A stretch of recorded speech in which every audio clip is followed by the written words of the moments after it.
Okay, can we please rise for the Pledge of Allegiance?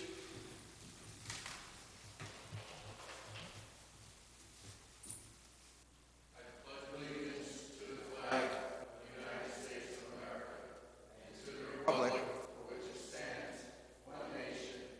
God, justice.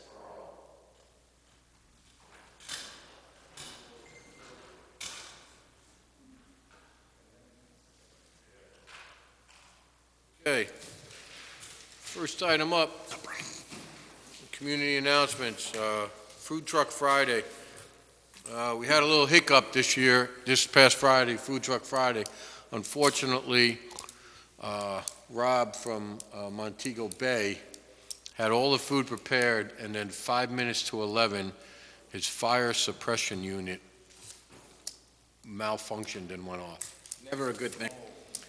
Man, So he destroyed the food, his truck was a wreck, a mess. So he'll be back. He was as upset as anybody I could be. I mean, we felt really bad for him. So, We try to get him back November 13th. yeah, That's our next free Yep. day.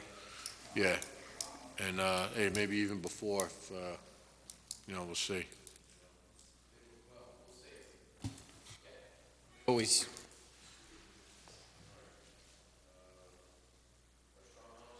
Restaurant Month is ongoing until October 29th. It's running for a lot of local Monroe restaurants. Tequila Grill, Angelo's, Captain's Table, Villa Positano, Artistic Taste, Love Bites Cafe, Empire Diner, Tulsingo's, Bourbon Street, and Scalia's. Price fixed meals, Sunday through Thursday, and according to the restaurants, it's really helping their business, and they're doing great with it, so. That's good. Glad to hear that. Next up is electronics, tire recycling, shredding day, the 31st of October, 9 to 12 p.m. on Saturday. Last year, like we said last meeting, we did have a great turnout, so hopefully this year will be the same. Monroe Marketplace, Sal?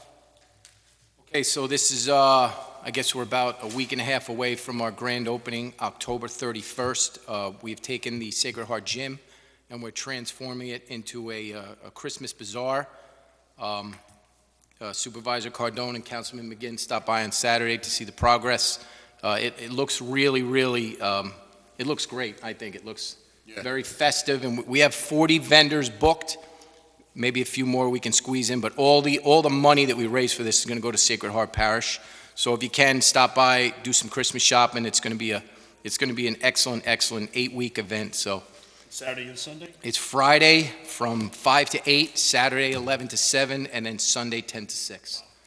Great. Yeah, should be really good and well attended, and some great vendors. A lot of these vendors have no other outlets. A lot of the events that are in the fall or the holidays have been canceled, and it's COVID safe. We have a sanitized station when you get in. So we're complying with the laws, and it should be an excellent event. Councilman Cologne, downtown dining. Well, the downtown al fresco dining in the village of Monroe continues. It's been helping out all of the businesses. Everybody's reporting a big increase. It has helped. It will continue through the month, weather permitting, on Fridays and Saturdays. Also downtown, we had the high school art club come down and paint windows, festive. This weekend came out very nice, and it's going to continue. And we also have the Fall Festival this Sunday coming up. So that's going to be interesting. Again, all in the village of Monroe, and it's really helping all of the businesses. So thank you, everybody who's attending as well. And we did have some heaters out there in the evening. It'll continue from 4 to 8, and we have live music. It's been so well attended all summer and fall. It's just been an incredible event. And there's a lot of people that are coming that have never been to Monroe or to Lake Street that are participating and just love what Monroe's doing and the positive vibes they're getting from this. So it's really great. Now, that and the marketplace is really helping, and it's putting this town on the map. So thank you for all your work as well. Can I get a motion to open up our regularly scheduled town board meeting for October 19th, 2020? Cologne to make the motion? I'll Bingham to second. second. We'll call the question. Bingham, aye. Cologne, aye. Cardone, aye. Scangarello, aye. Again, aye. Okay, so moved. I need a motion to open up the continuation of the public hearing for the 2021 town budget and benefit assessment roll. I'll make the motion to open. I'll second. Call the question. Bingham, aye. Cologne, aye. Cardone, aye. Scangarello, aye. Again, aye. Okay, so moved. Okay, No one has signed up? no one signed up? Okay. Val, can you bring up the slides so we can,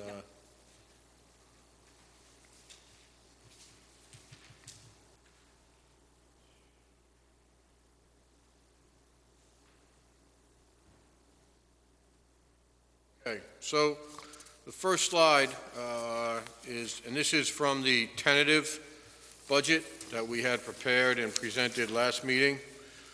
So through the assistance of our finance department and Jen in my office, we've kind of come up with a plan of attack, and we have been diligently working at reducing that $900 and change thousand gap that we had to close to meet the tax cap.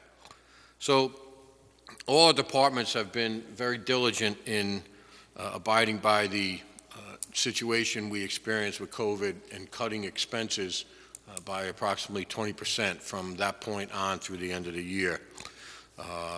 Now, while they've been cutting expenses, our revenue has actually been short. So our actual revenue through the end of September was $8,167,141.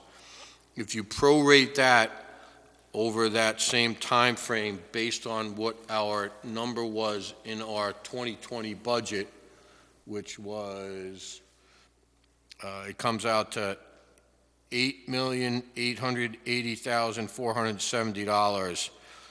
So that's 75% of what our budget was for that time period. So we're $713,328 short on the revenue side. But when you get to the expenditure side, same comparable numbers, and expenditures through, something's not right with that one number. Expenditures, we're 756,992,000 short. That prorated budget and that actual expenditure number is off. I don't know what happened there. I missed that. I apologize because I was responsible for doing these. So we're $756,992,000 off. I know that number's correct based on what has come in. I think that number in the actual expenditures is supposed to be about 7.1 and change. So that means our expenditures that we have not spent are approximately, if you compare the two slides, approximately $42,000 and change in the positive, so to speak, because we haven't brought in the revenue, but we spent less than what we didn't bring in. So that's a positive for this year's budget. So the challenges that we've been dealing with to turn them into solutions were, number one, that once COVID was initialized, we implemented some departmental spending reductions. Our state aid has been cut across the board by 20%. There's been a 7% increase in healthcare premiums for all municipalities, and there's been a freeze and reductions on grant money distribution, and that's what has really affected our income more than anything. We were expecting 175, 50, and there was another smaller portion of the CHIPS money. Yeah, the CHIPS money, that was, what'd you say, Rick? And also the power stations, the power plugs. You can't get that? Yeah, but that wasn't actually in the spending, so that Oh, was, wasn't yeah. that? Okay. Yeah, so that's where where the shortfall, has come in. So after we did some departmental spending controls, after we put them in place, we re-examined our spending practices. We're going to continue to be transparent, and we'll always be fiscally responsible. The next item is a slide is a breakdown of the actual budgets by department, what has been spent this year, and the tentative budget for 2021. Helen, do you want to touch on because this was a number that jumped out at us when we did this report. If you go down to the bottom two, the DA fund and the DB fund, do you want to Yes. touch on why the DA fund went up and the DB fund went down a little bit, tentatively? So in the DA fund, that's where we receive the mortgage, the mortgage tax. And so that is not, from what we can tell right now or project, that the mortgage tax is going to be fine for next year. So the sales tax comes into the DB fund. So our sales tax, we are definitely taking a hit on this year, and I believe there will be definitely a hit on it next year as well.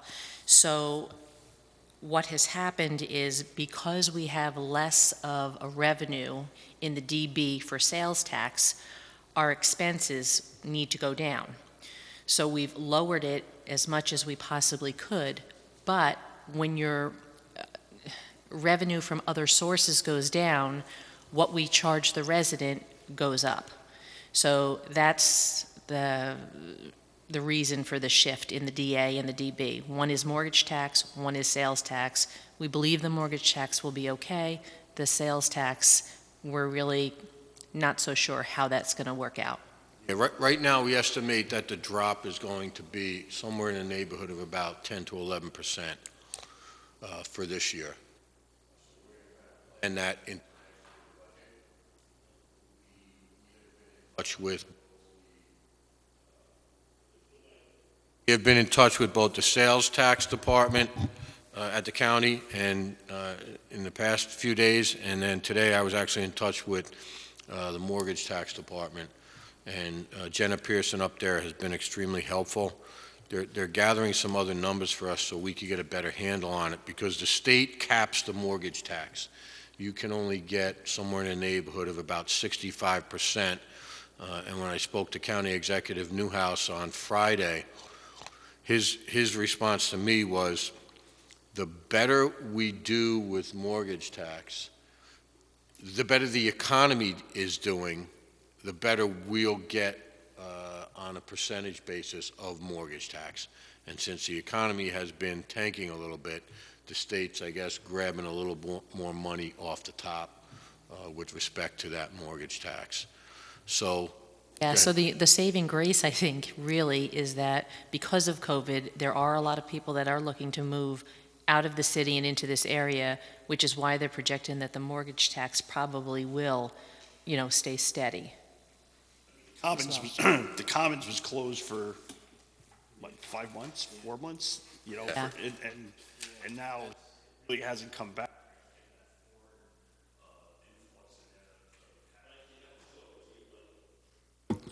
And I think the problem, Mike, too, is that, right now we're talking about a second wave of COVID, so, depending on if that carries into next year, those businesses, may be restricted again, which would affect our sales tax. Right, and that's an issue.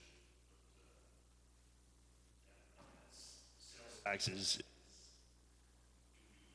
we'll tell you this, touch and go for a long time. yeah, well, the positive from this month was the first week, the numbers in the county were up in sales tax. And it's Compared to last year at this time, or up just Yep. in, Yeah. No, Oh, just no. up, yeah, when you compare it, yeah, Compared to last year. that particular period. And that's the first time it's been up since April. So that was a positive, and that's for 1 week, so hopefully that trend continues. Yeah. So that's where we are with that. Anybody any questions on that previous slide? No? Okay, so just so everyone understands, so the left side is the tax levy, so to speak, year over year, and the left side is the tentative budget that was presented on October 5th to our town clerk. That tax cap had been exceeded by 16.78. After we did some cutting and trimming and talking with different departments, that $938,000 and change that we exceeded the cap by went down to $275,000. So we still have some work to do. We think it's going to be below the cap, and that's our goal, to make sure that, our taxpayers are given a responsible budget. And, there are still some fund balance that we'll be able to use, and there are going to be some adjustments based on the percentage we get from the county with regard to mortgage and sales tax, and we think we'll be all right. Last year's numbers, if you look at this year's numbers, right now with that $244,000 that we're exceeding the cap by, there's approximately a little over 14% increase in the village home and a 6.5% increase over on a townhome. Last year, the village home was down 1.18%, and the townhome was up just under 2% at 1.89. So I'm going to do my best, and we're going to do our best to get that number somewhere around 2%. And we feel that it is feasible. Work going in. One other thing that's not on here. One of the big increases is there's a 7.1% increase in garbage, and that's Yes. and that's unfortunately that's directly attributable to the county tipping fees. Councilman McGinn and I had some discussion this week, and I don't know if you want to bring it up about. Yeah, I mean, what you and Helen had came up with regarding the regarding the fact that the if someone was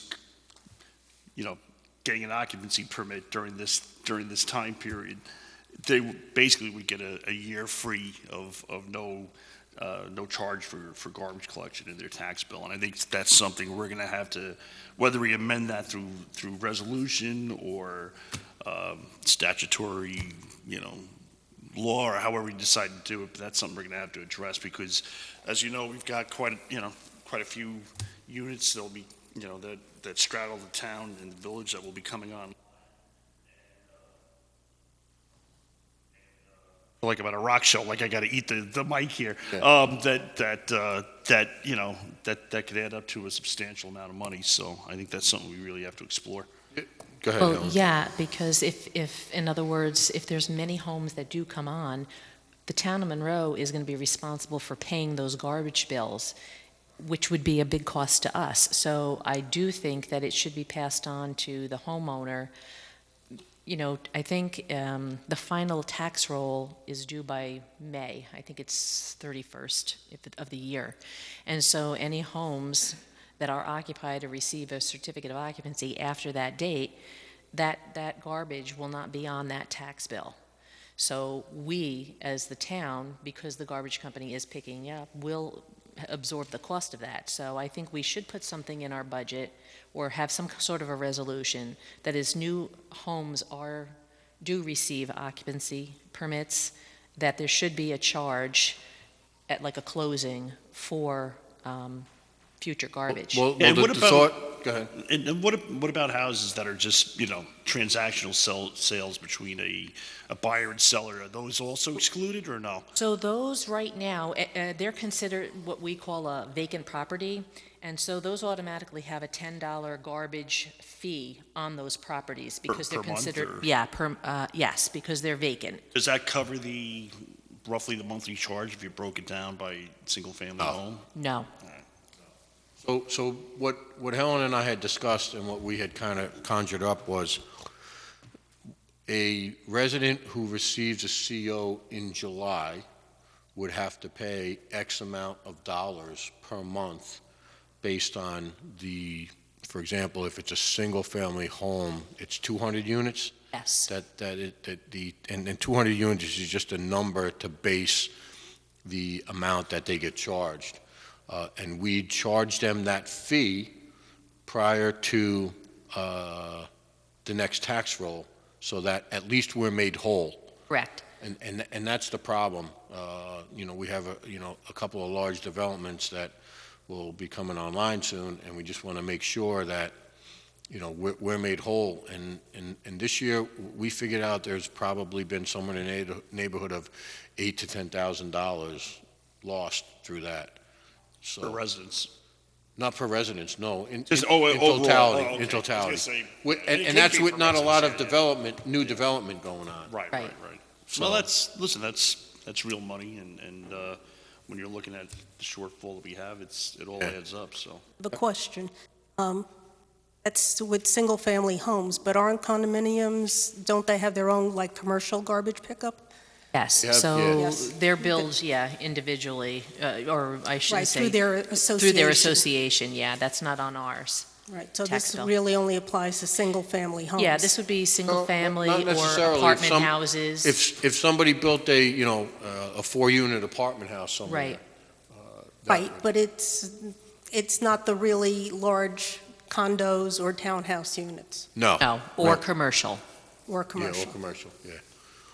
So, Well, as long as there's no homeowner association, townhouse development, and they haven't established an HOA yet, Right. then they're kind of straddling the fence, so to say, right? And we have a couple of those popping up, so, You sure until about such that? time that the HOA papers are signed and sealed and delivered, they have Because to get charged, If a homeowners association isn't officially set up, the developer still has to pay it, doesn't he? homeowners Association. association, Councilman McGinn's comment about the homeowners association isn't officially set up yet. Right. So isn't the developer of the property, I don't, no? I think they're kind of, The- like I said, riding the fence there. they're in the black hole, so to Yeah, speak, they're where, not, yeah, So that may be a place we'd also have to yeah, absolutely. assess a Yeah. fee. Yeah. Okay. And listen, I'm not smart enough to pick any of this up. Helen and Tony did. So I just, they told me, and then like the wheels started turning, and so, The wheels got to, yeah. that last, get together, that last right, slide up yeah. there? Yeah, the last slide, yeah. So, this past weekend, I had New York Drones out there, Mike Vespa, and he did a few shots of Town Hall. So that's one of them. We got a couple more, not that we can show them, but he took a couple more, so we'll be using them going forward. It really, Town Hall looks absolutely awesome. We also had the Mike Portanova from Boy Scout Troop 440 is 90% done with his project, the stone wall around the sign. He planted some bobo hydrangeas, which are in the island. He did some boxwoods along the aisle, and then he remulched A.J. Roberts' project and mulched just about all of his. So that was, and the only thing left he has to do is the lights outside in front of the courtroom. So kudos to Mike Portanova, did a great job with it. Back to that picture. Yeah.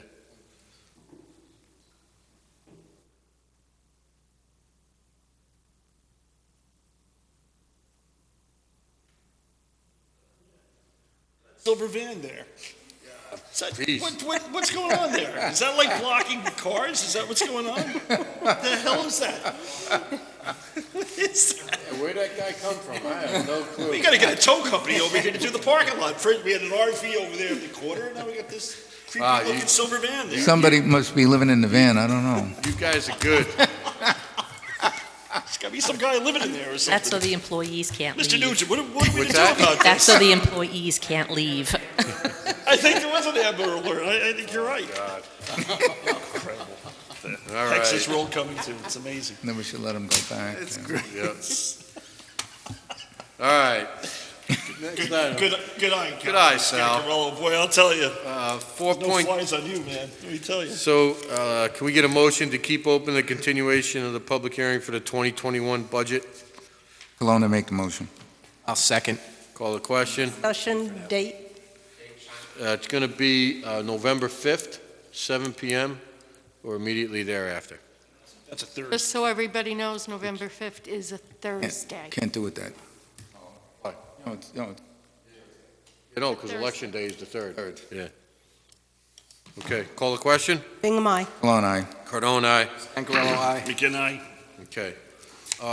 Items 4.3 and 4.4, I'll have council explain that, but we basically, that's also incorporated into the public hearing for the town budget. That was the local law to exceed the tax cap if we have to. I thought the board adopted this last time, We did. so then it's done, and the public hearing on the budget still goes, but the law to exceed the tax cap is adopted, so you don't need to do anything with that.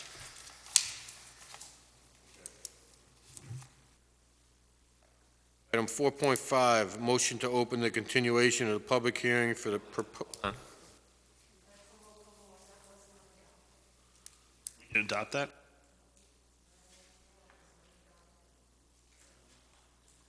Catch there, madam. Are you sure? I think I kind of Yeah, remember. because in the minutes, you have it that way, that we held it. A motion to open up the continuation of the public hearing for the proposed local law number 6, the local law authorizing a property tax levy in excess of the limit established in general municipal law 3C. I'll make that motion. Kelowna, second. Any other discussion? Anyone want to speak on it? Can you read the resolution, Mr. Nugent, or? I think What? that's- And that last one. I thought we did it. Yeah. Well, we're adopting it, but we're not saying we're going over.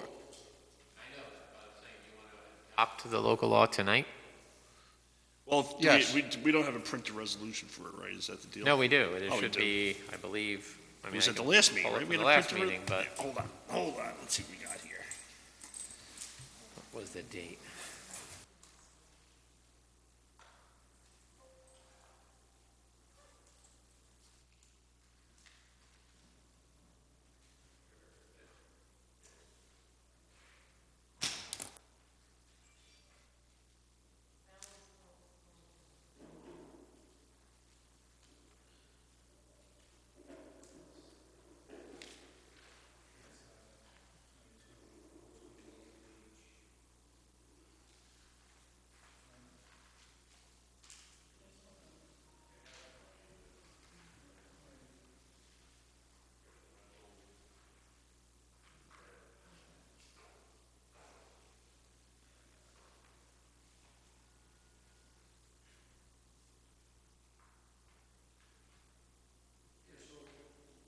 We're in the,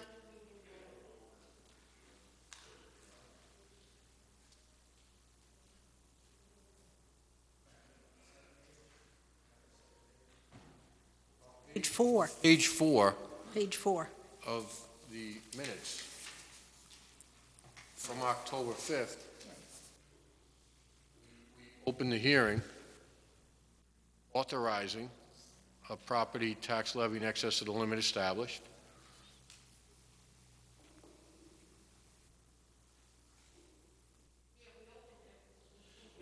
Oh, we didn't, sorry, George, we opened it and continued it. we didn't adopt it We completely. didn't Oh, okay. adopt it. All right. I I have in my notes here, continues to 10/19. Because that's a local law, I would have filed that with the state, and this would be local law number 4, if you were to adopt it tonight, because we only have 3 filed. Yep.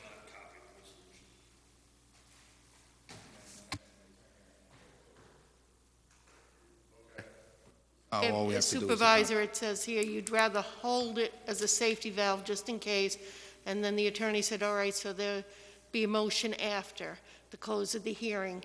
You would close it and then move to adopt it, so.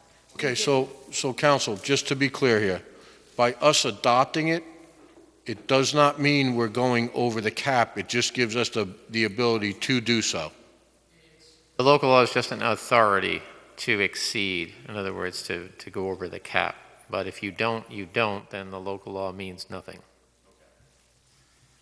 I will make a motion to adopt it tonight. I'll second it. Any other discussion?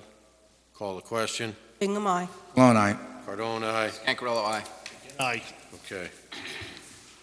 So, motion to close the public hearing for proposed local law number 6, which essentially becomes Is local now law local law number 4. 4. Local law authorizing a property tax levy in excess of the limit established in General Municipal Law 3C. Want to make a motion? I'll second. Call the question. Bingham, aye. Cologne, aye. Cardone, aye. Scancarello, aye. Again, aye. Okay. Item 4.5, motion to open the continuation of the public hearing for proposed changes to Article 14 of the Town of Monroe zoning local law. I'll make that motion. Bingham to second. Call the question. Bingham, aye. Cologne, aye. Cardone, aye. Scancarello, aye. Again, aye. Okay. Anybody sign up? No one has signed up. Okay. Anybody have any comments? Still waiting for Mike Murphy to talk to the planner. Mike, did you have a conversation with the planner? Did, and, as well as Mary, and what we are trying to do is get on a Zoom on Wednesday or Thursday to discuss this, as well as some other zoning issues that have come up. I know Mike Murphy, chairman of the ZBA, had presented changes that he thought were necessary safeguards in the law. So I think what we need to do, myself and Mary, is we'll talk to Max Stock about those changes and see what we can do. I mean, it's not something that requires a full rewrite of the statute or the law, but it is some things that need to be, banged around between us to figure out, strike a happy median. I'll make a motion to keep the public hearing open. Date and time. Should we do November, the 16th? Yeah, let's do the Yeah. 16th. Yeah, that's a good Okay. idea. November 16th at 7 o'clock? I'll Or second as soon as possible thereafter. I'll second that. Question? Bingham, aye. Cologne, aye. Cardone, aye. Scancarello, aye. Again, aye. Okay, so moved. Need a motion to open up the continuation of the public hearing for proposed local law number 3, amendment to Chapter 57 of the Town Code to regulate rental properties and transient housing. I'll make that motion. Cologne, second. Call the question. Bingham, aye. Cologne, aye. Cardone, aye. Scancarello, aye. Okay. After some thought and the residents, did you sign up to speak? I didn't need to, I don't think, I just wanted to. Okay, yeah, so if you want to speak after, I go through a little dossier here, you're more than welcome to. So we've taken into consideration the input from the residents, and we want to ensure your safety and your protection, as well as the towns and the neighbors in the area. And a couple of things that came up that we're going to be considering placing into this. And this was in a lot generated by you and your partner's comments last meeting. Number one, cameras, which obviously will protect neighbors going forward. Mr. Nugent and I had a conversation this afternoon that relayed a situation where somebody used the neighbor's pool because the house they rented didn't have a pool and the neighbors weren't home. And that became an issue. So the cameras will obviously protect you from that. There's certain occurrences where the police might need to respond because whether it's noise, whether it's a situation that might get out of hand. So we want to be able to make sure that there's an avenue for the protection of everyone around with respect to that. And that also includes trespassing on neighbors' properties. There's a home that's in my development where I live in Round Lake Park that has had some issues and some violations that the building department is currently addressing with it. And I think it's important that, we accept and understand the needs you have along with other residents and not make this something that is just a blanket disapproval or approval. Create some guidelines that those that want to rent would have to abide by. There'll be a fee for applying for it, and that'll also create a registry for the town so that our building department will be up and able to do any inspections that may be required with respect to any improvements that have been done or violations that are there. So, And also, just so if we have a registry and people are signed up and they're registered for whether it's Airbnb or whatever whatever they're using as their rental tool, if we have complaints from a property or it comes to our attention that a property that is not registered, that will have a very robust fining structure to, first time, second time to address that. And it won't be like a one-night stay type thing. It's going to be something that's substantial that will make people, some of these bad actors, take notice and hopefully get control of their property. Supervisor Cardone, I believe the other important aspect was the insurance, that the person who owns a property that is being rented out, it has sufficient insurance. So if that could be... That's another item that's on there. And just to clarify that, because I did a little research on it, if you want to come up to the table. So at the last meeting, and maybe I misunderstood it, and just state your name for the record. Sure, it's Ilya Harkover, I-L-Y-A, last name is K-H-A-R-K-O-V-E-R. Good evening, council people. Thank you. Thank you for being here. Well, one of us will always be here. All right. So I think it was the lovely woman that made the presentation, Camille, yes. Camille, and said that the insurance is through Lloyd's of London. That's right. Okay, it's through Lloyd's of London, or is it backed by Lloyd's of London? Because That's a good question. when I did the research with Airbnb, it was suggested that it's backed by Lloyd's of London. That's the Airbnb insurance, which I think that you get when you're hosting through them.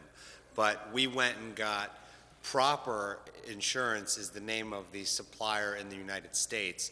They get their insurance packages from Lloyd's. But I'll find out whether it's backed or if it's actually Lloyd's selling through their subsidiary named Proper in the States. Yeah. We could certainly find that out. But I know that they're the ones who made us get, a railing on the dock. They're the ones who told us to get the cameras, the 6 carbon monoxide and smoke alarms that we have inside the house. We're like, we had a ladder leaning on a tree near the dock. They're like, no, you got to move that ladder. Put swim at your own risk signs by the lake. Put swim at your own risk signs by the pool.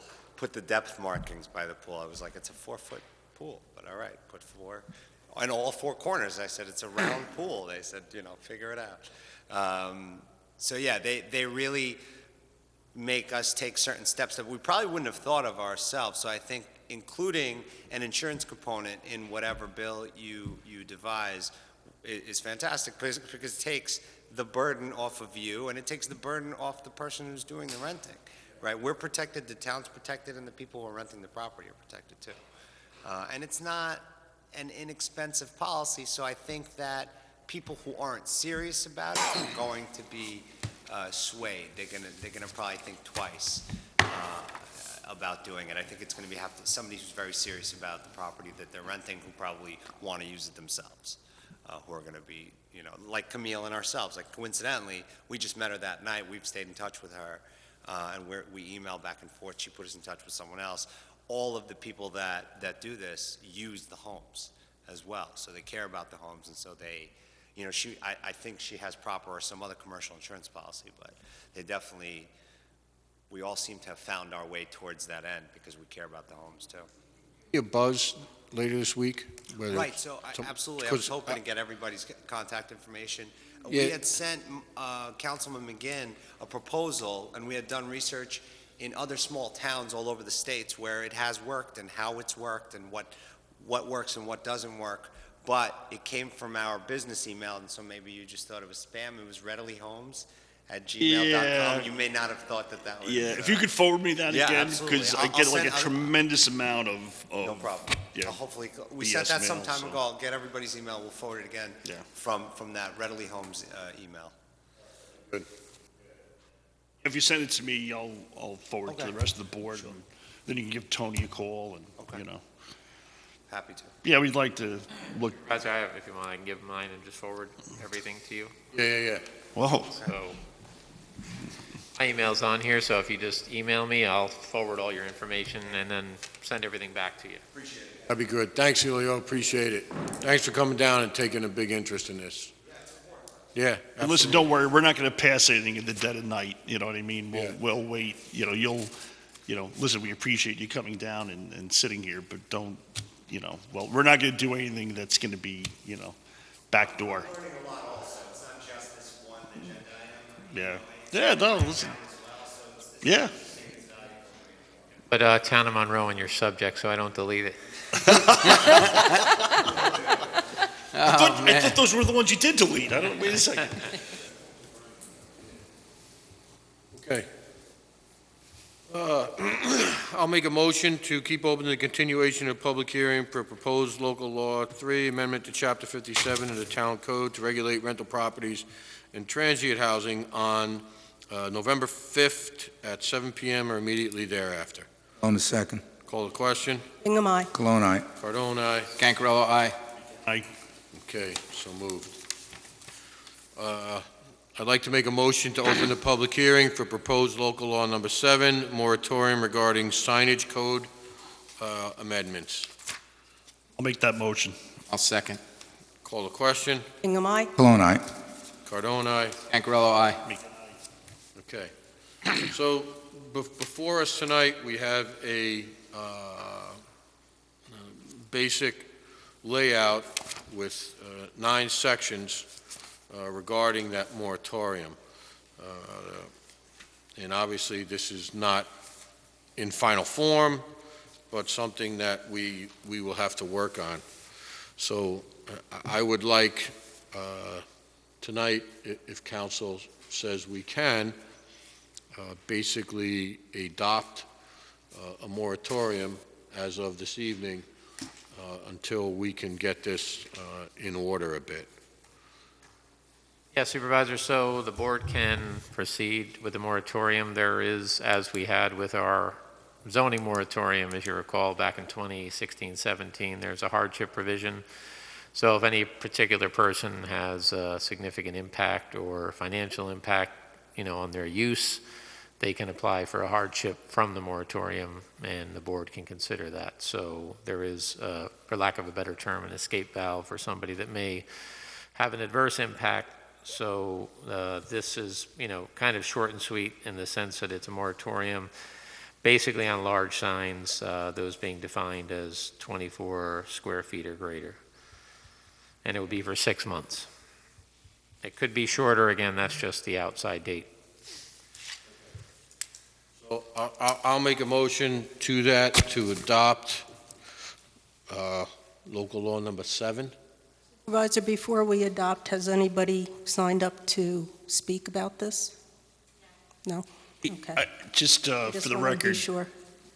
just for the record, George Lithgow, representing RD Management, submitted this evening.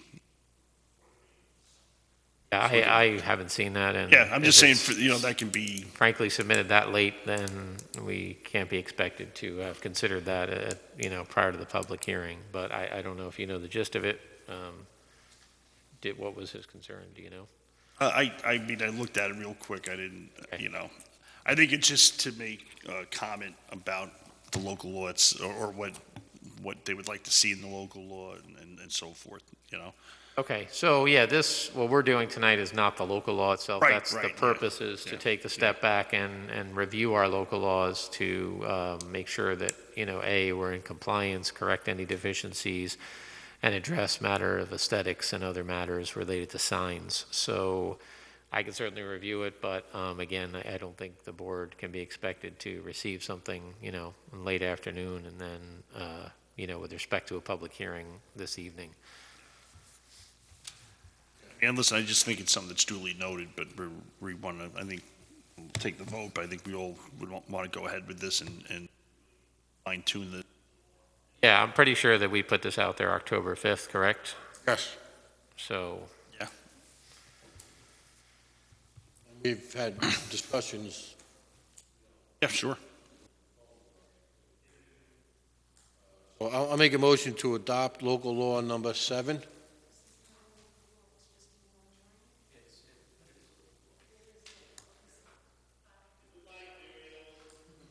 Five, Tony. Okay, talking to me, George. so I'll make a motion to adopt local law number 5, implementing a moratorium on new signs with a sign area greater than 24 square feet in size in the unincorporated town of Monroe, New York. I'll second that motion. Any other discussion? Anyone else want to speak on it?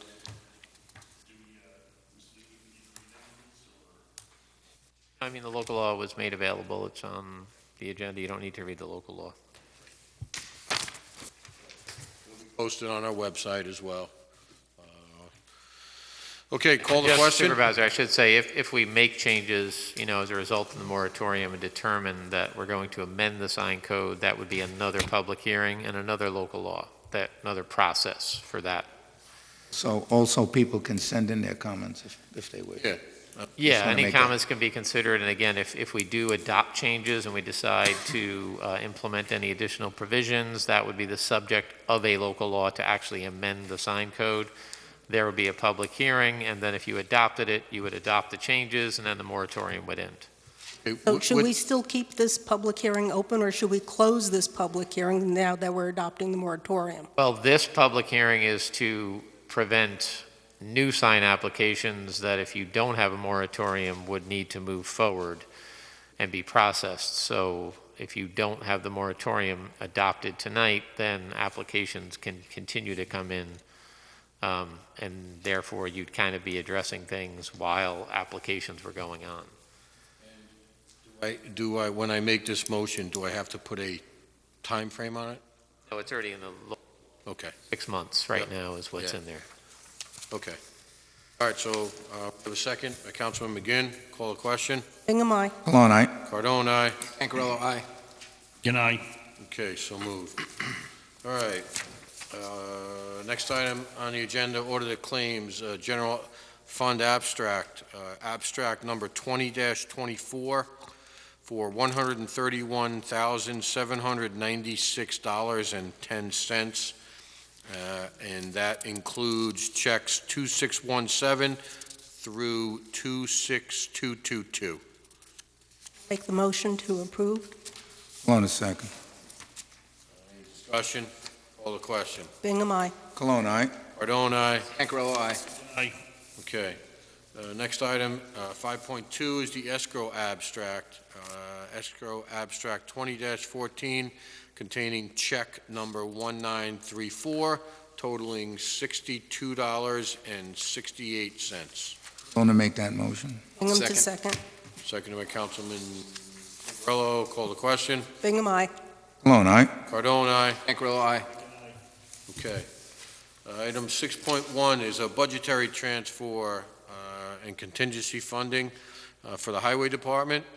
The Highway Department would like to transfer from account DB 5110-4352, general repairs and guardrails, the amount of $2,500, and they'd like to transfer that to DB 5110-43555, which are our general repairs for asphalt, and that amount is $2,500. The reason for the transfer is to eliminate the overage in account DB 5110-4355 from the repairs of asphalt. So I'll make that motion to approve that. Bingham to second. Call the question. Bingham, aye. Cologne, aye. Cardone, aye. Anchorello, aye. Good night. Okay, so moved. All right, acceptance of the October 5th minutes. Supervisor Cardone, can we add 6.2, the abstract of Wait the a minute, budget that's, transfers? Wait, hold on, yeah, that's what I'm going to, yeah. So we have abstract, no, that's, let me see, there's that, and then there's, yeah, so this is, I'm sorry, that was for highway, and 6.2, which is, Water I transfers? believe it's for water districts, Tony. yeah, so that's abstract number, which that was included in, this would be abstract 20-04. It's to reallocate from SW00 back to water districts for miscellaneous water district purposes. So the total amount of the transfers is $39,500. And there are 1, 2, 3, 4, 5, 6, 7, 9 that are going out. And it's going into 1, 2, 3, 4, 5, 6, 7 different water districts to help smooth out their budgets. So, How's that getting allocated? Is that going right across? Goes by a percentage as to the number of users in each district. Oh, okay. Yeah. Sounds fair. So 8 is still the biggest district, so they have the majority of the money coming back to them. a motion, Bingham to second. question, Bingham, aye. Cologne, aye. Cardone, aye. Anchorello, aye. So moved. Item 7.1, the acceptance of minutes from October 5th. Everybody had the opportunity to read them? No changes. We're fine. What I read. I'll make a motion to accept the minutes of October 5th, 2020. Do I have a second? Second. No changes, alterations, adjustments, corrections? Call the question. Bingham, aye. Cologne, aye. Cardone, aye. Anchorello, aye. Good night. Okay, so moved. Okay, item 8.1 is the appointment of our, a new assessor. We've had 3 interviews with this gentleman. He comes with an abundance of knowledge and experience, and he has all his certifications. We have agreed to a salary of, an annual salary of $70,209. There will be no increases until the year 2023, and after that, there will be a 2-year period with no increases until 2025, and those increases will be 2% in 2023 and 2025. And the gentleman's name is Royce Noblin. So I would like to make a motion to approve that. He will, his start date would be November 2nd, 2020. On a second. Cologne, second. Any discussion on that? He's also said he is not accepting different insurance Benefits. coverage, so benefits, so that's a big help as well. Yeah. And he's very knowledgeable. Councilman Cologne was there for the final interview.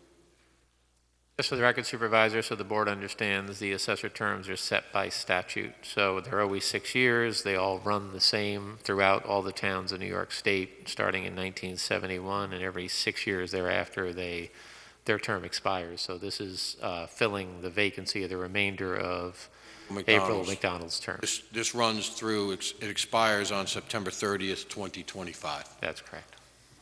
Okay? Yes. We're all clear here? Call the question. Bingham, aye. Cologne, aye? Cardone, aye. Ancarello, aye. Okay, so moved. Item 8.2, Mary, Water District Grant Agreement. Well, we didn't actually get the agreement from the state yet, so we're still waiting on that. So I'd like to have a resolution passed that we authorize the supervisor to sign the agreement contingent on Mr. Nugent's review. And that's so that the Water District can qualify for the EFC grant.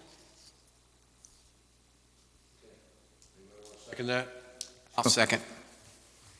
Any other discussion? Mary, thanks for your hard work on this, appreciate it. Call the question. Bingham, aye. Cologne, aye? Cardone, aye. Ancarello, aye. Again, aye. Okay.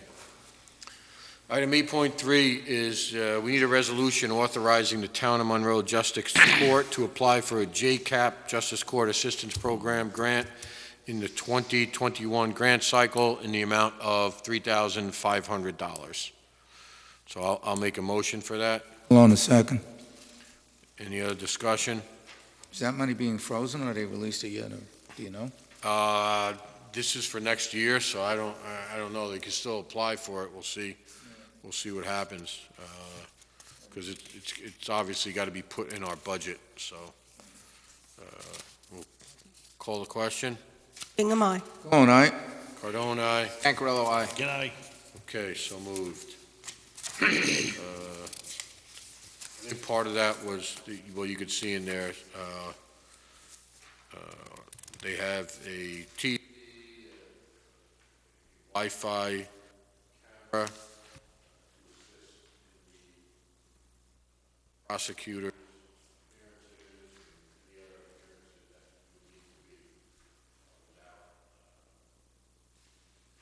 Attendance. Call the question? No, we did. No, call the question. Second. You got it, I second. Yeah. Bingham, aye. Cologne, aye? Cardone, aye. Ancarello, aye. Aye. Okay, so moved. Item 8.4, it's a solar power energy services agreement for the Town of Monroe Solar Project as provided by Soul River Capital LLC on behalf of the Town of Monroe Solar Farm LLC. I'll let council explain that. So this is basically a document that setting forth the operator of the solar farm. They're going online, I think, very shortly, Supervisor, I believe. And so this is a document, that requires a supervisor's signature in order to allow that process to move forward on the solar farm. And we've reviewed it and made, I believe, a slight change to that, but otherwise it will be good to go. I will say that Helen, Roberta, and Lindsay have been diligently working with solar farm operator.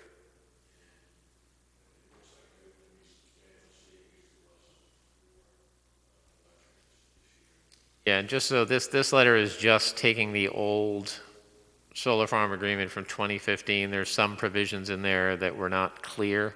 So this is just clarifications which are accurate. Again, we've reviewed them, but just to, for their finance people, I'm sure, to make sure there's an understanding of what those terms mean. So there's basically 4 of them in this letter, and the supervisor would sign this and the representative from Town of Monroe Solar.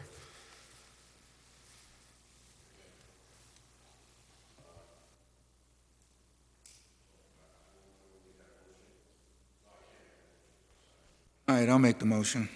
Bingham to second. Finally. Question? Bingham, aye. Cologne, aye. Cardone, aye. Pancarello, aye. Aye.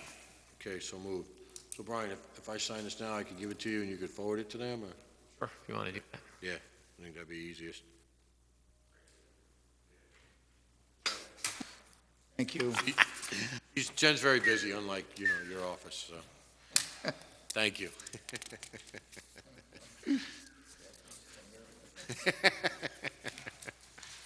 All right. So we have item 8.5, the asbestos abatement for Water District 12's building. There was as crazy as it sounds, there was a total 6 square foot area that had traces of asbestos, which are above the amount that is regulated. I think it was above 1%, if I'm correct. So we had to go out and grab some quotes on this. I'll turn it over to Councilwoman Bingham. So I thank the supervisor for actually getting one more, because we had 4 vendors from McGooey Hauser Etzel who had the knowledge and the experience to do this kind of work, and the supervisor found a 5th person, and we were able to get 2 bids back, one from Specialty Trades and one from Lucas Environmental, and Lucas happens to be the low bidder. Their work will cost $2,500 for the proposed scope of work to remove the asbestos, whereas Specialty was $3,450. So I would like to authorize Lucas Environmental as low bidder to do the asbestos abatement work for $2,500. I'll second that. Any other discussion? Call the question. Bingham, aye. Cologne, aye. Cardone, aye. Pancarello, aye. Can I? Okay, so moved. Next item up is item 8.6, which is the stipend for Town of Monroe employee Jennifer Snars for handling of the MUDA-related personnel issues with county civil service and any other aspects regarding that. Stipend last $1,000.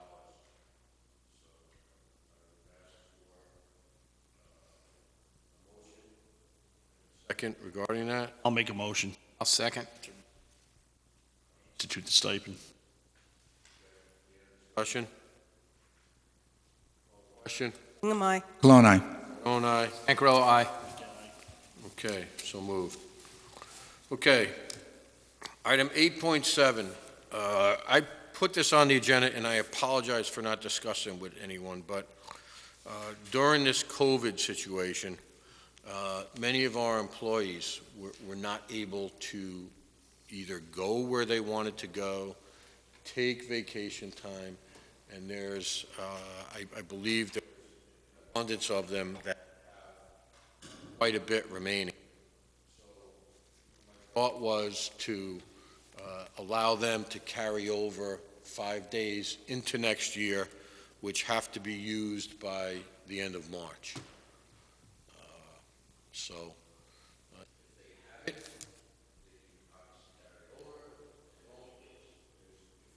there's nothing to carry over. You don't get any vacation day, Georgia, so don't get on my case. Supervisor Cardone, if somebody has 6 or 7 days, could they again come before the board and ask for those days, or you want to limit it to 5? I would say we limit it to 5 and not create a rush, but that's only my opinion. Do we have a kind of a count of who's got how many days and how many employees have 5 or in excess of 5 days? We could get that. We could generate that and hold this off till next meeting if you want. It's not a rush. And We can do it just tonight. kind of just gauge, how many, Yeah, I don't know how many they are right now, but yes, we can have that for Yeah. the next meeting. Yeah. I mean, it is a pretty common, I know in my, my department and elsewhere, there's been, people that have to take time off because they were at home, and I'm not saying that in a bad way. And then, of course, as the always, people couldn't go anywhere and didn't take time. So we certainly don't want people to lose that time if we can find a way to help them out here. All right. Do we want to get a count, and then we'll figure that out at the November 5th meeting? Yeah, that's fine. Okay. No problem with that. I'll just table it. So I'll make a motion to table it until the November 5th meeting. I'll second that. Call the question. Hingham, aye. All right. Cardone, aye. Oh, aye. McGinn, aye. Okay, so moved. Item 8.8 is fiber optic installation. So Frontier Communications, and this is really just an announcement because they have not posted the bond yet. They're scheduling to install underground fiber optic cable throughout the town and village.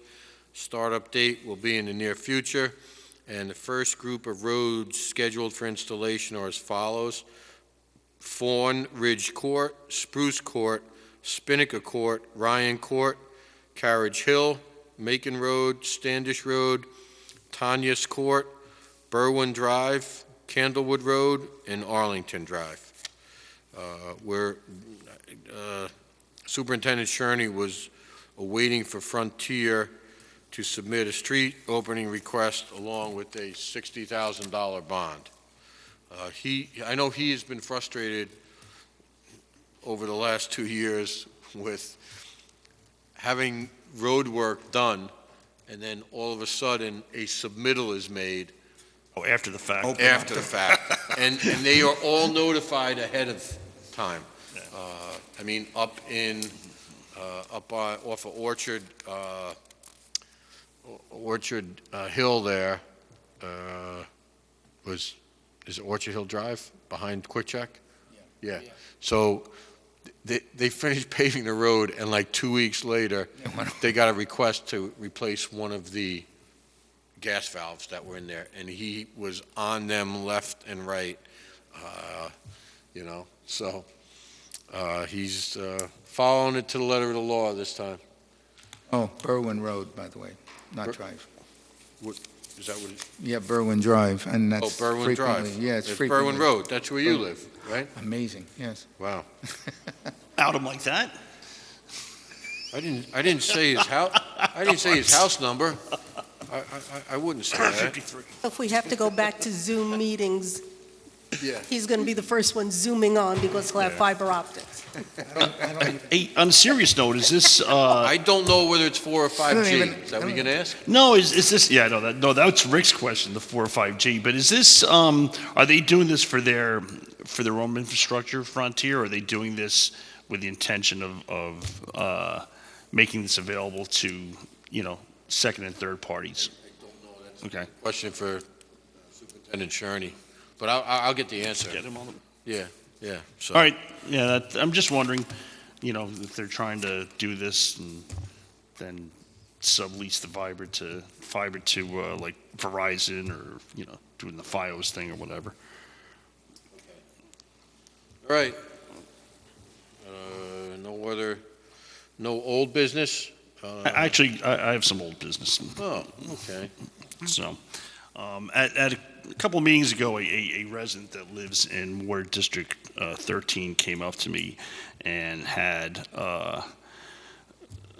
basically, and we all know the history of Ward District 13. It was one of these community wells that was abandoned that took us forever. 14. I'm sorry, 14. And am I wrong, Helen, or it's 14? 14. Yeah, I'm sorry. And, we took it over, but I think we just took it over within the last year or so, right? And, so anyway, the resident, as part of that agreement, when we took it over, the Public Service Commission allowed us to assess a back, correct me if I'm wrong here, Helen, allowed us to assess back payments on the water usage. Yes, it was a few years. Right. And then as part of that, I guess correspondences went out to all the residents in that neighborhood, and some have paid up and others haven't, and those that haven't have been assessed with interest charges, basically, Correct. that amount to 10% of their bill.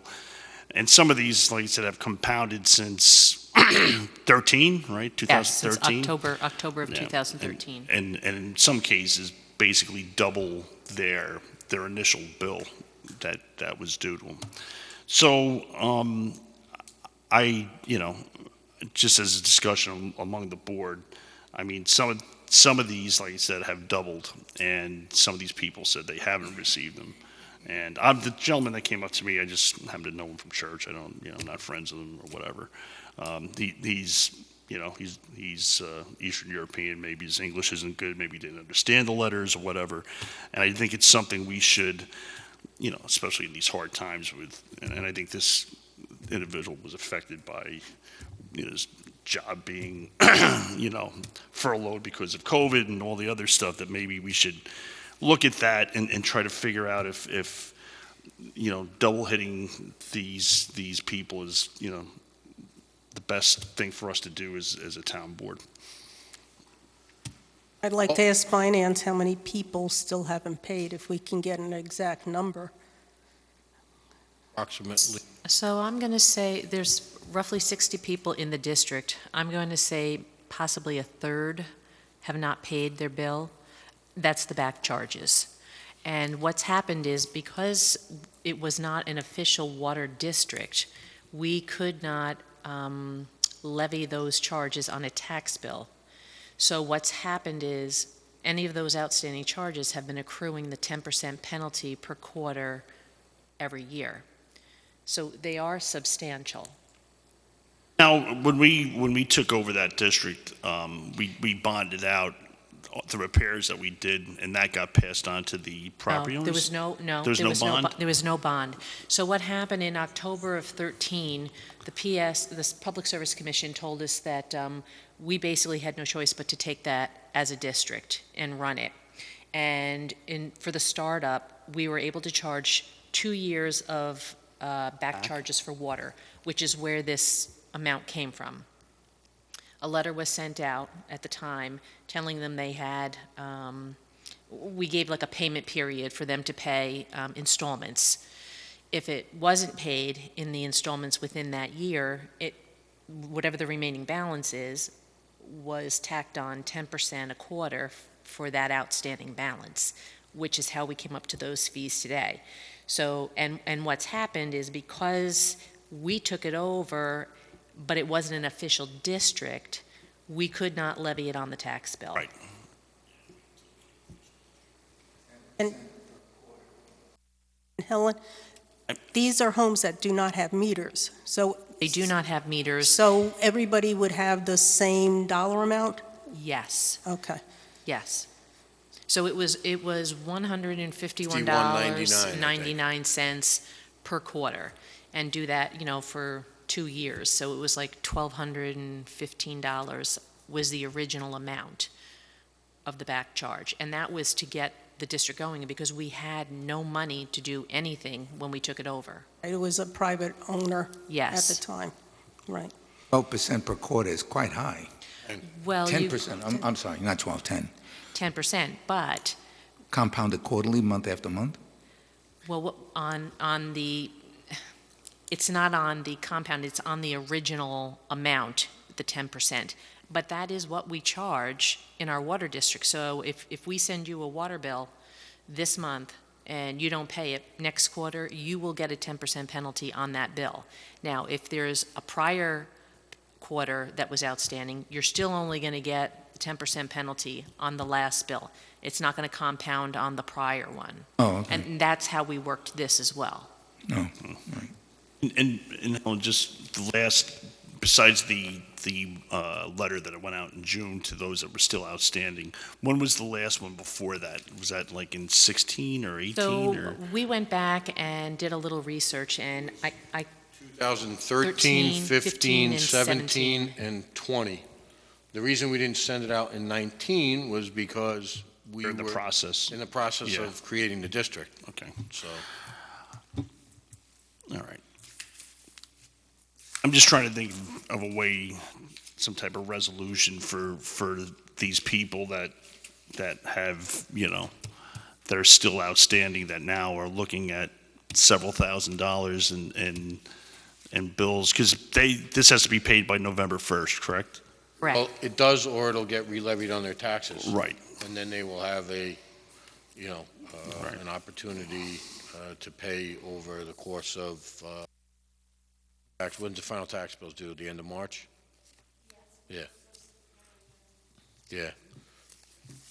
I think the quandary that represents us, Councilman McGinn, is that what do we do with the people that did pay those interest rates?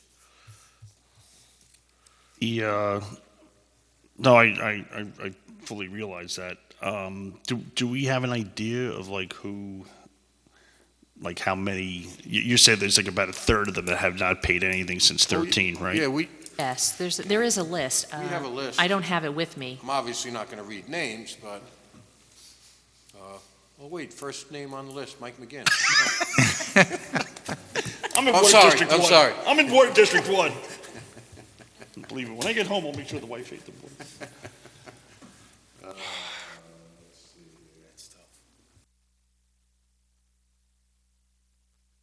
But correct me if I'm wrong, we did send out notices, and they could have contacted Town Hall. Yes. There was only one gentleman that I know Roberta had several phone conversations with. I didn't realize there were 19 other people. I've had phone conversations with 4 residents, Okay. 3 of which have come in and paid. And they paid that 1215 Yeah. plus.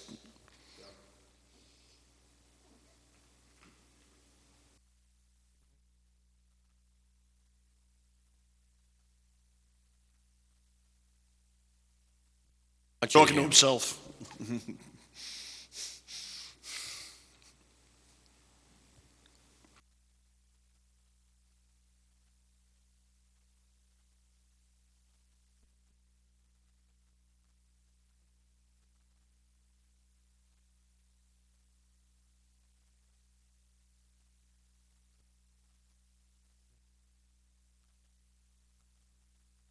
Talking to himself.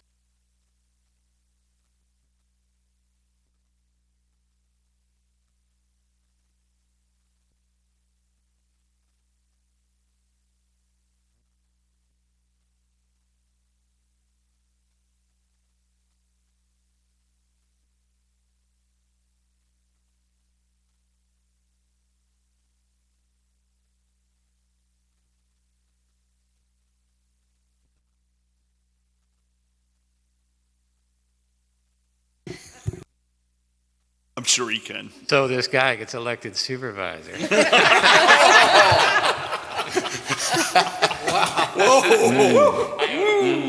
Wow. Good, that was good. And it's not relevant. So actually, while we're on the subject of Water District 14, they also have a very large deficit that this board is going to have to think about actually bonding for them. Without looking right now, I would say roughly it's around 500,000. I thought it was more than that, because I remember the whole line they had to put on. It could be, but the last I checked, it was around 500. Right, because we had to put in a whole line all the way down, and Well, it's we been put in abandoned. a whole new pump house. Right. It was like a shed, it needed a heater.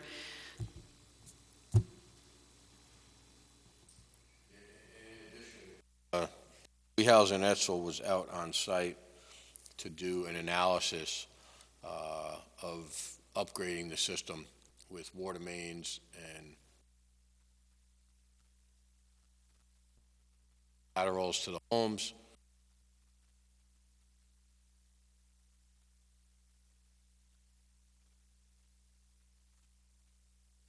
Like,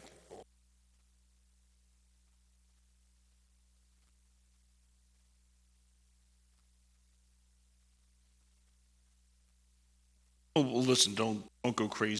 Well, Trying to figure out how we can try to assist this homeowner with this considerable hit. I know, Tony, you spoke to a number of people that that after receiving that June letter came in and we're offered a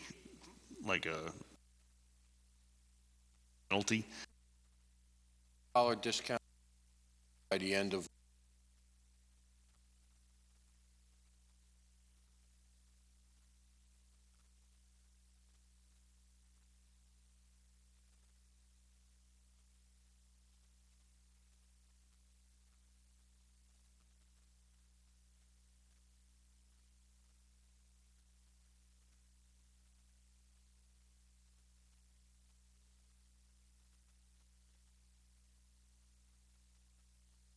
You know, we'll try to help them out as best we can, but, you know, one has to keep in mind, not only did they get the notices from the town, they had not paid water for how many years? About 5?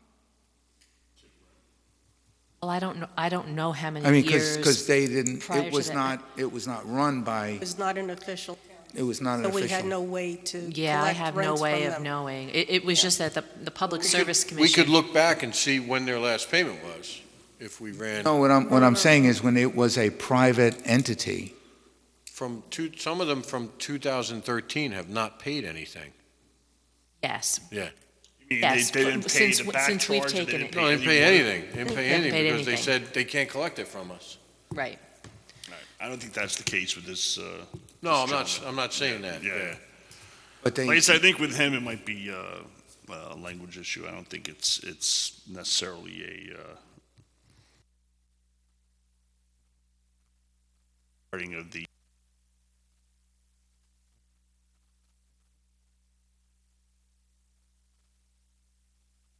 Not coming up, so we'll take a look at it and, I mean, our next meeting after the.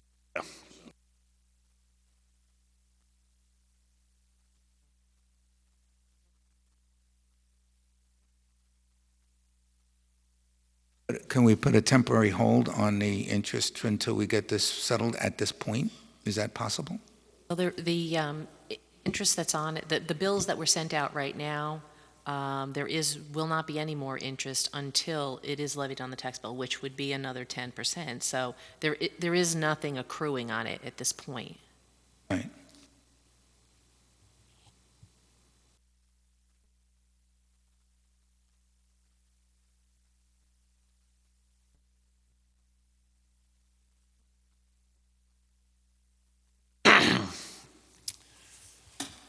Well, I mean,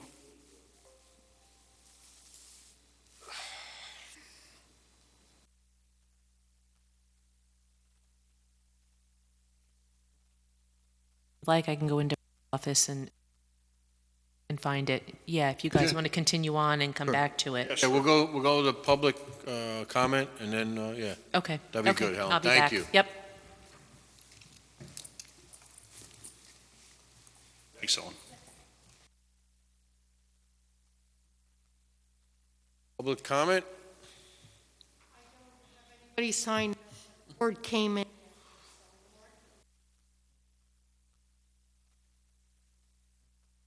Evening, Ward. Ward. So, but before you begin, because. All right.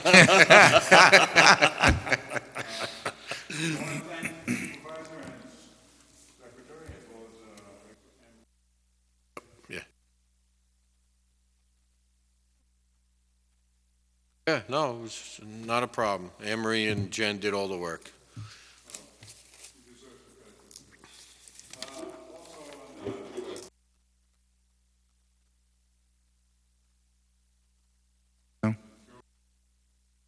That better, George? Yes. Okay. Okay, again, thanks to the supervisor. You're welcome. And is it my understanding that the town now is going to pay the dues for the food?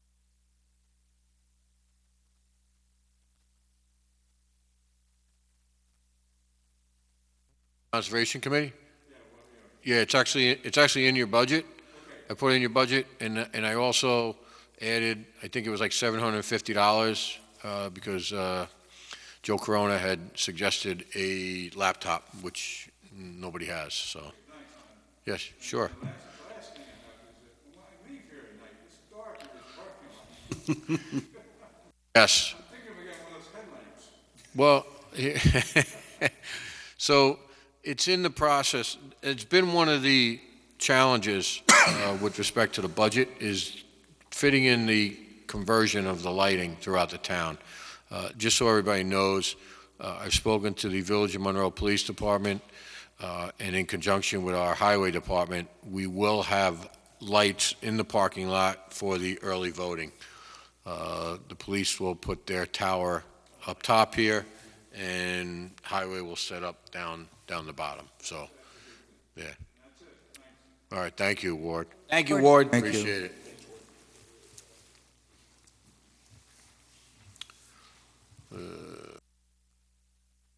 I have anything else? Just the use of masks, especially at the parks. If somebody's going to watch a game, they're a spectator, they need to be wearing the masks. And coaches need to be wearing masks. The players, I understand, as they're running around, they can't wear masks, but coaches need to wear masks. So the parks were reopened just, was it Saturday they were reopened? So it would be really beneficial if everybody was cognizant of wearing their masks, and thank you to everybody in the audience for wearing their masks and maintaining social distance. Thank you.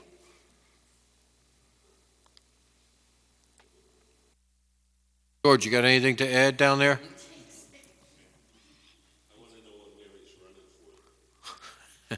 Life. Life. Mr. Supervisor, can we go to executive and return since we're waiting for additional information? Sure. Keep things Why do we moving? want to go to Why are we executive? going I thought, into- no, it's on the agenda, and we're waiting for the return on Water District 14. Do we have anything to cover? Executive? Yeah. Not that I'm aware of, it's always. I didn't know. Oh, you do have something listed. Yeah, it says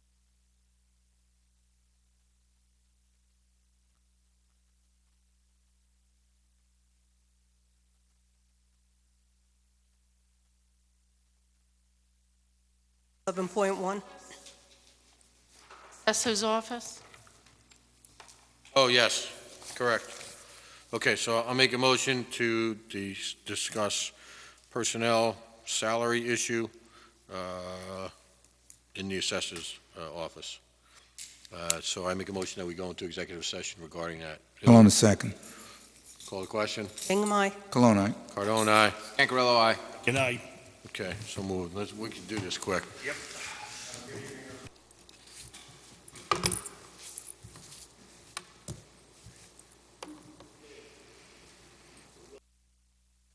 Okay, motion to come out of executive session and into our scheduled town board meeting. I'll make that motion. Cologne will make the motion. I'll Into second. second. Second to Councilwoman Bingham. Call the question. Bingham, aye. Cologne, aye. Cardone, aye. Scancarello, aye. Okay, so moved. So Helen ran the report. There are 19 people on the list that have not paid or owe money, I should say.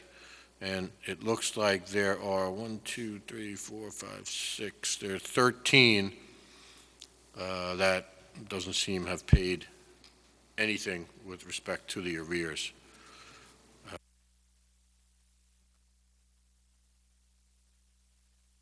District, there's 40, No, I believe there's 60. 60 users. Okay.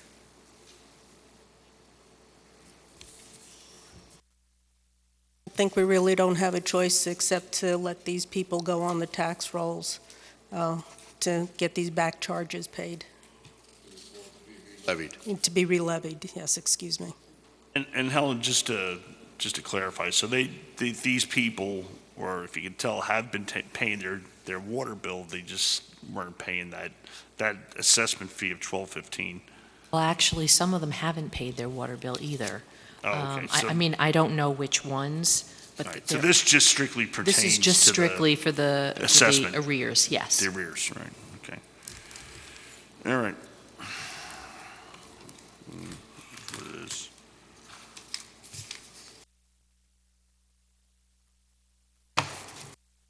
Last item.